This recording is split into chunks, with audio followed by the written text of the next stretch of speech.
So you're an icon designer, among other things, and have you learned something from the experience on this as to the effectiveness of icons, how to use them, how they fit in? Well, certainly, I think one of the best experiences is seeing a person who's never used a Lisa before or a Mac before, um, and maybe never used a computer before. It is possible, easily possible to teach most people to use one of these computers in about 20 minutes. And a lot of that is because it can explain what an icon means, and a person can remember it easily. So we certainly use Lisa as a jumping off point, and making just some refinements and additions for some new features. The area of the icons are another one of the key ergonomic aspects, I suppose, of using a Mac. Maybe you could run through a demonstration here, Susan, and show us how we use the icons to get from place to place. Tell us where we are right at this moment with the Mac. Well, what you see now is the image, the icon that you get when you just plug Mac in and turn it on. It prompts you with a picture of your diskette. So and question mark saying, where's my diskette? Saying, I need something. So that all you do is, it only fits in one way, so there's no way you can break it or make a mistake. Just pop it in. You get an image of that content Mac, so you know that everything is okay. And you're welcome. It's just so that the person using Mac gets information all the time, usually, so nothing has to be translated. Go to wristwatch today. Just wait 1 second. You've replaced the salt.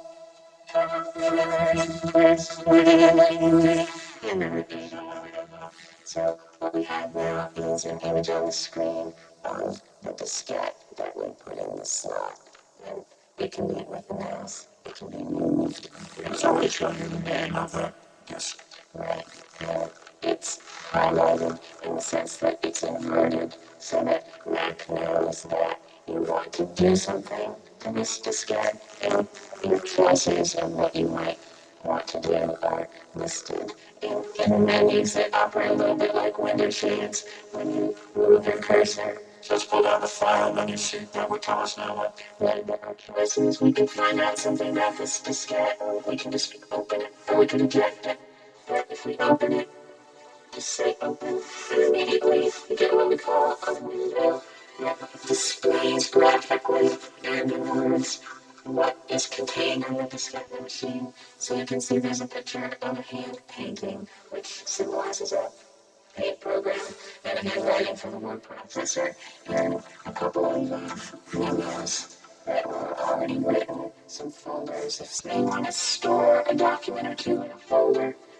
It's analogous to life. You just put a piece of paper in a folder. You got something called a control panel here. Show me what that is. Always available to you are a number of desk accessories. So you move the cursor to the control panel, let go of the mouse button. So this looks a little bit like a dashboard. Lets you to fine-tune the system in a number of ways to your comfort level or just your personal preferences. The computer will work no matter what settings. So the Such as what control? so here's a volume control. You can see the speaker. So every now and then you hear a beep when you turn it on. Or stereo. Applications, if you're hardware software and you're listening to the stereo, you might want to know that you always hear those beeps. If you're a student working in the library, you can move it so that just the bottom will flash, so there's no noise at all. So some of the other features let you adjust keyboard repeat rate or a menu flash or the amount of time between double clicks, which may vary with the age of the person. I'm going to rush you because I want to see as much of this as we can in the time we have. She showed me notepad. I told her. Okay, knock the control panel away by just clicking on it. Notepad lets you, while you're working in any application, as well as just this, what we call a finder, which is like a directory, be able to grab the keyboard and write a note to yourself. Remember to read page 12. And you can say, put this away, or you can move it over. Show me how you flip up the pages of the notepad. That's cool. You can go to page 2. That says another note, one left for oneself. flip to page 3, up to 8 pages of notes that could help you in your work or just remind you of social events. One of the items was the scrapbook. Right, scrapbook lets you keep literally you're only up to 256. You're only limited by how much memory you have free. Pictures or messages or documents always available for the terms laser cutting and pasting. You can get a Mac version that we can build up how you use that. Right. So say to open a word processor application, you could click on that graph to open. Want to get right to a document, which automatically launches the application. Same procedure, which is why it's easy to use. And now you're loading the word processor. Loading the word processor and the two specific document that What is that dish? Two of Macintoshes that things happen so quickly. Certainly fits in every eye. The other of the user interacting quickly with the device. it's just very direct, no complicated sequence of commands to remember.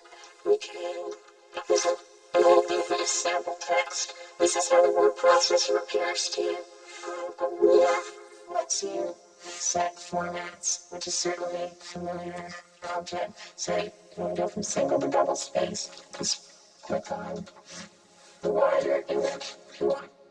And you can justify, so we're not going to have time actually, but you could have pulled up pictures from that page from the scrapbook and then insert them into the document. Paste them in just by saying paste for you.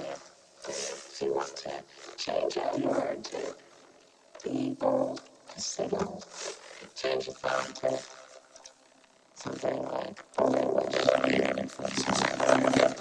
It's hard when it's your baby. Well, thanks so much for showing off Mac to us, and thanks for joining us.